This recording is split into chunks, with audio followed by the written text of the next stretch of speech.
In this video, I will show you how to change and set up primary email account in PayPal.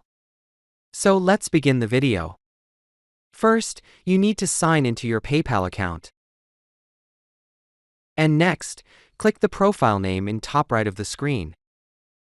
And, in the drop-down menu, click the Profile Settings tab. Next, click the Email Accounts Update link in this Profile Settings page.